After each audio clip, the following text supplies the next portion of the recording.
Today's job is to replace the jack socket on my Telecaster as it has caused problems at a few gigs recently.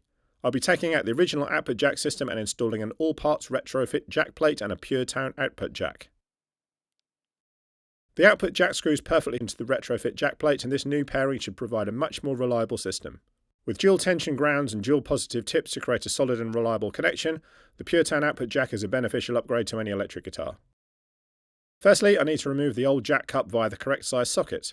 The push-in jack cup design is known to be unreliable and will become loose over time, so today's upgrade will see an end to the crackles I've been experiencing recently. The main problem with the Telecaster output jack design is that everything is held in place by a piece of metal that is wedged into the wood on either side of the hole. I am going old school and ramming it with a screwdriver to bend the metal and pulling it out with a pair of pliers. To install a new clip, you need a jack installation tool to correctly bend it into place. This will not be required with the new upgraded and superior retrofit jackplate, and I can say goodbye to the old inferior clip design. The wires are a bit tight, so I'm lifting the control panel to make it easier to guide the wires through the hole. I wouldn't want to pull the wires and cause further problems. It's a good idea to double check any connections you make when replacing guitar parts. I usually take photos with my iPhone just in case I can't remember which wires are connected to which connections. I've laid the new pure tone jack socket alongside the old one, so swapping them over is simple. The wires will get hot when melting the solder, so holding the wires with pliers is advisable. Just be sure to not squeeze the delicate wires too hard. I purchased a variable temperature soldering iron a few years ago, and this has made soldering jobs much easier. Variable temperature soldering irons can be pretty pricey, although I managed to find a great soldering station that wasn't too expensive. I'll add a link to this in the description, as I'm very pleased with this particular product and it has served me well so far.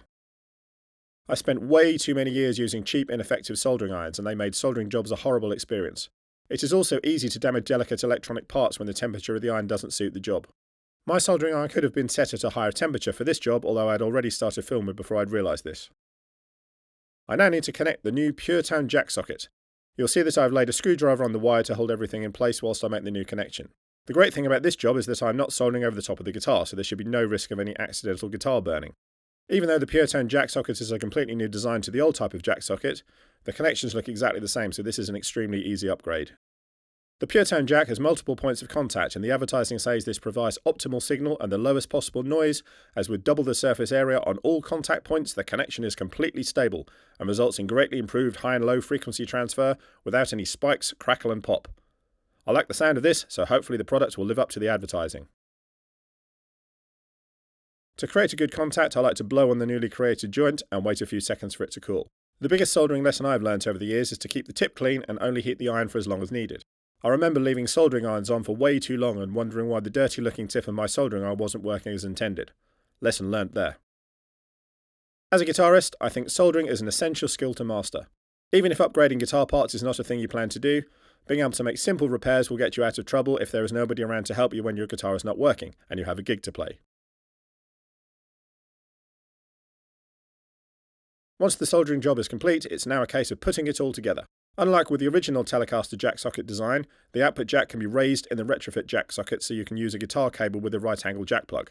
This is achieved by setting the height via the nut on the jack socket. I won't be using a right angle jack plug, so I will set the jack socket further into the cavity. Being careful not to trap any wires, the retrofit jack sockets can be inserted into the hole and positioned so pilot holes can be drilled before screwing it into place. It is a bit fiddly holding everything and drilling the holes, so take a bit of time to ensure the jack plate is pushed fully into the guitar body and it is rotated to the desired position. Drill the holes, ensuring the drill is held at the correct angle to match the holes in the jack plate. Drill to the required depth and be careful not to slip and destroy your guitar.